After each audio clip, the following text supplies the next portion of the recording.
Hello everybody, welcome back to another episode of Prehistoric Speculation, where today we're going to be talking about the upgraded dietary system in Jurassic World Evolution 2, and quick little video speculating all of the new stuff that could be added. This will be focusing more on other dietary requirements such as meat feeders and other things like that, and less on the paleobotany system, as we've already learned a decent amount about this. Before I get into the video though, please feel free to leave a like and subscribe, it's greatly appreciated, please, I beg you.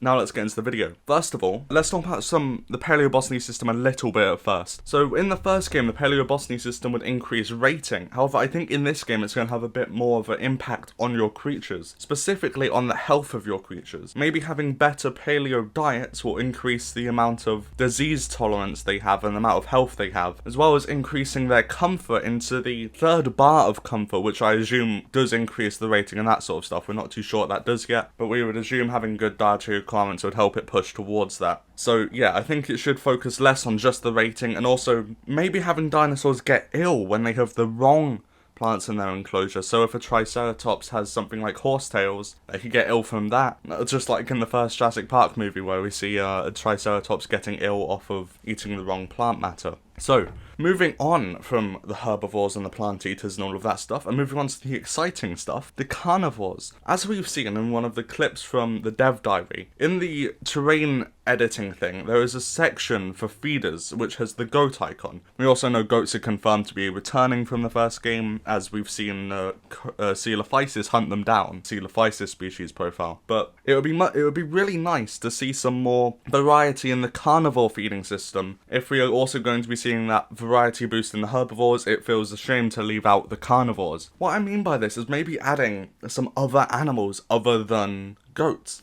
So maybe like a cow or a chicken or something like that, as we saw in JPOG actually, where you would have the option for a cow and for a goat. Maybe this means that certain creatures will prefer certain foods. So something like a Coelophysis might prefer a chicken because they hunt by themselves and they're relatively small. So they want something that's not too hard to take down, and that's what they'd prefer to eat. But on the other hand, something like a T-Rex might prefer a cow because it's a lot larger. And other pack hunting creatures might prefer cows as well, because we see a cow being eaten in the first Jurassic Park film by a pack of velociraptors. So stuff like that would be really cool to see coming back. And it would add some more, just a little bit more of depth to the carnivore feeding system, where you just have to do a little quick check to see which food they prefer and put it in the thing. I imagine if they did do this, each one would also have different animations. That would be some more variety as well in the hunting, without necessarily having to make it dynamic, as we've seen in the goat animation, it probably isn't. We do know that the hunting mechanic is dynamic, because we've seen that, and it seems very dynamic with the velociraptors chasing the stegosaurus. It would also be nice to see if a comfort boost and that sort of thing was gained by those velociraptors because they've achieved taking down a larger prey animal and that made them happy. It's also natural. It's like the hunting mechanic in JPOG as well, going back to JPOG a lot for this one. But in that game, dinosaurs would sort of had a hunting requirement that they'd have to go kill other dinosaurs. So that would be awesome to see. That maybe you have to set up a Gallimimus feeder. Maybe there are certain dinosaurs that only exist in the feeders. That could be pretty cool to see. That's a bit more speculative, but that would be really cool to see. Now, moving on from the carnivore system, let's move on to some completely different food requirements. We already know the fish feeder will be returning in this game, as we've seen in the Dimorphodon species profile, which I didn't do an analysis of sorry, but I was busy that day, and I thought it'd be pointless to release it the day after. But in that species profile, we do see a fish feeder. The fact that we see a fish feeder, confirms that it's coming back, and that Dimorphodons will eat from this fish feeder as it was in the aviary, so we know that things will eat from the fish feeder. It also looked like it had been placed in the regular exhibit, so we can again assume that things like Spinosaurus and Suchomimus and Baryonyx, which almost certainly going to return, would be able to hunt fish. Or hunt. They're in a box, but Yeah, so, in the forum post that was released with the Dimorphodon species profile, we also heard that they said in the wild, these would have eaten insects and fish feeders, which they'll be eating from in the game. Everyone I've seen has interpreted that as being, they eat insects in the wild, and fish in the wild, but they will only be eating fish in the game. I took that as maybe also meaning that not only will they feed from fish in the game, but also insects. That could be really interesting to see on how they would do that, and whether they would have a specific feeder, or whether these would be like the goats and then release a swarm of flies or something into the environment. Or maybe they're just ambiently flies flying about, and Dimorphodon's hunger bar goes down slower, because every now and again they'll just do a little nip and grab a fly out the air. That sort of behaviour would be really cool to see. It would also add a bit more depth to the dietary thing of avio creatures as well. Another thing, on top of insect feeders, the possibility of something like an egg feeder and something for more omnivore type creatures, such as the Oviraptor, which is going to be in Jurassic World Dominion, and would not eat something like a goat or out of the carnivore feeder. It just wouldn't do that. So, it makes sense for there to be something like an egg feeder. Or if not an egg feeder, maybe some sort of omnivore feeder with just a bit of everything, some bones and all that sort of stuff, some bones, some nuts, just junk food basically, that certain creatures that would eat that in the wild would prefer. Like, I'm sure there are certain small carnivores that would prefer to eat from just naturally what they would eat, which would be scavenging. But yeah, that'd be really cool to see some omnivorous systems and that sort of thing going on. It would also, again, add some more depth with a couple more feeder types too.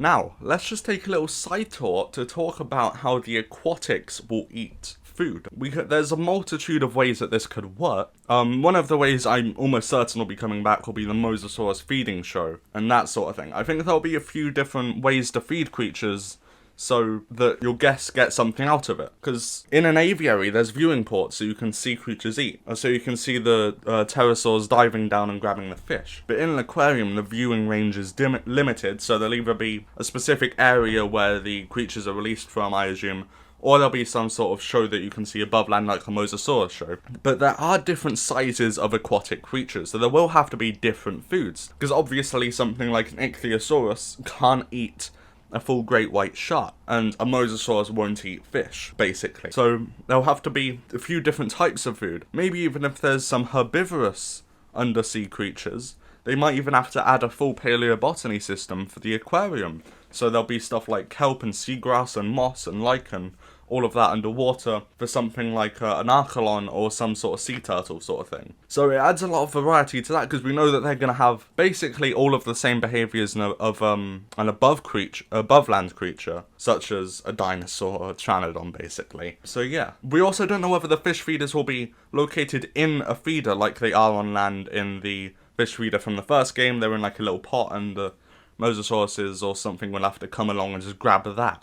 Or whether these fish will be released into the enclosure, and more like the dynamic system with the hunting from the Velociraptors on the Stegosaurus that we saw, whether the aquatics will have to dynamically hunt and catch these fish. That would be really interesting to see. There's an ichthyosaur in packs just going through a swarm of fish, just nipping away at them to refill their hunger bar. And if that was dynamic, again, that would be really cool. Dynamic is always better, basically. So yeah, that is it. So, thank you for watching. I really hope you enjoyed. If you have, please consider leaving a like and subscribing. Both of those do really mean a lot to me, so if you feel like it gives me a huge help and morale boost sort of thing. Thank you for watching. I hope you've enjoyed, and I will see you in the next video.